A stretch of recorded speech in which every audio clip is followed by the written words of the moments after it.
My name is Erin Maddox. The day my sister became CEO of the company our father built from the ground up, I should have known things were about to change. But I never could have predicted how quickly she'd turn on me. The same girl I once defended from bullies, the same sister who cried on my shoulder through college heartbreaks, stood before the boardroom with the smug confidence of someone who had no intention of honoring the legacy we were supposed to protect.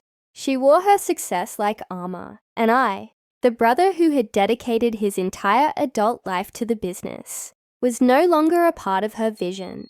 It wasn't just that she fired me, it was how she did it. Cold, public, no warning.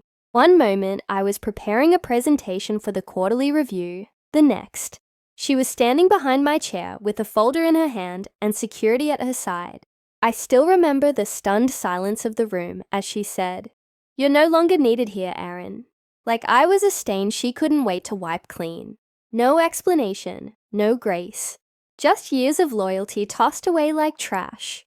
And this is the story of how my sister, Genevieve, destroyed her own reputation in her climb to the top, and how I made sure the truth came out. Not out of revenge, not out of spite, but because someone had to show the world what happens when arrogance meets power, and family is treated like an obstacle instead of a foundation. I didn't fight back at first. Honestly, I was too numb to do anything but pack my things. I walked out of the office that day with my head held high, even as whispers followed me down the corridor. People who had once called me sir now avoided eye contact. I had become radioactive overnight, a pariah in a company where I'd once mentored half the leadership team. But as I closed the door on Maddox Enterprises, I promised myself this wasn't the end of my story.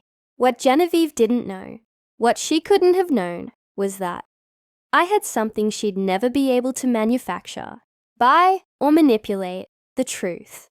And not just the truth about me. The truth about what she'd done to get that CEO chair. The deals, the lies, the people she'd stepped on. I'd been silent when she crossed lines in the name of ambition. I'd looked the other way when she manipulated Dad into early retirement. I'd kept her secrets because I believed in protecting family. But now she'd thrown me to the wolves. And I had no reason to keep protecting a sister who no longer saw me as one of her own. In the weeks that followed, I kept a low profile. I needed time to think, to plan. Maddox Enterprises wasn't just a company to me. It was the legacy of our family, something our parents built from scratch in a cramped garage. Before it became a multi-million-dollar empire, I wasn't ready to let Genevieve run it into the ground just to prove she could. So I started digging. Not out of vengeance, but because I knew if she was willing to fire me so ruthlessly, she was hiding more than just resentment. And I was right. What I found buried beneath the glossy facade of her leadership was a pattern of unethical behavior so disturbing, I nearly doubted my own instincts. There were bribes disguised as consulting fees, shell companies funneling money, and contracts awarded to vendors with personal connections, some tied directly to her secret fiancé, whom no one at the company even knew existed. It was corruption wrapped in charisma, and no one had questioned it, because no one wanted to challenge the new queen of Maddox Enterprises. But I wasn't just anyone. I knew every system in that company. I'd built most of them. I knew where the digital skeletons were, buried, and how to trace every dollar that shouldn't have been spent. Quietly, I started building my case. I contacted former employees who had left under strange circumstances. I spoke with vendors who had been pushed out. I even reached out to our old CFO, who had resigned just days after Genevieve was appointed. What he told me made my blood run cold. "She threatened my family," he said simply. Told me if I didn't play along, she'd find a reason to ruin me. I couldn't risk it. I have kids. I recorded every word. With his permission, of course. The deeper I went, the more obvious it became. Genevieve's reign wasn't just dangerous. It was criminal. But exposing her would require precision. One wrong move, and she'd spin it as a smear campaign from a bitter sibling. So I waited. I watched. I let her get comfortable in her throne. And then, the perfect opportunity fell into my lap. It started with a phone call from a non-profit organization that Maddox Enterprises had once sponsored. They were preparing for their annual gala, and they wanted to honor my father posthumously for his contributions. They asked if I would attend and speak on his behalf. At first I hesitated. I didn't want to share a stage with my sister. But then I realized it could be the perfect stage to unravel the truth. I spent the next month preparing, not just a speech, but documentation, evidence.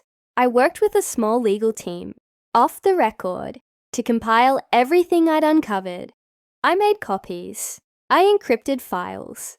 I stored backups on secure servers. And most importantly, I ensured that once I pulled the trigger, there was no going back. The night of the gala arrived, and the room was a glittering sea of suits and gowns. Genevieve arrived late, flanked by board members and photographers, smiling like the queen she believed herself to be. When I stepped onto the stage, she didn't even flinch. She didn't expect a thing. I started with a tribute to our father, his values, his sacrifices, his belief in doing business with integrity. I could see her expression start to tighten as I transitioned from memory to mission. And that's why tonight, I said slowly, clearly, I must speak not just as his son, but as a steward of his legacy, a legacy I fear is now under threat. The room fell silent. Cameras flashed. Genevieve's smile faded.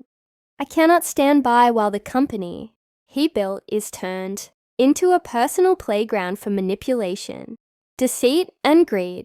Tonight, I bring forward evidence, documents, testimonies, and financial records that show a clear pattern of unethical and potentially criminal behavior under the leadership of its current CEO. Gasps, whispers, panic in the back of the room. Genevieve stood, face pale, lips parted as if to object. But I held up a hand. Everything I say tonight has been verified and will be handed to the proper authorities by morning. This is not personal. This is justice for the employees who were silenced, the clients who were misled, and the family name that deserves better. I stepped down to thunderous silence. The fallout was immediate. By sunrise, the story had gone viral. News outlets picked it up. Whistleblowers came forward. The board called an emergency meeting. Within 72 hours, Genevieve was suspended pending investigation. A week later, she was removed entirely. Criminal charges followed soon after. Her reputation didn't just crumble, it was incinerated. As for me, I never returned to Maddox Enterprises. I didn't need to. I'd done what had to be done. I started a new firm with a few trusted former colleagues. One that prioritized transparency, ethics, and purpose. We may not have the size of Maddox yet, but we have something stronger, trust. And sometimes, that's all it takes.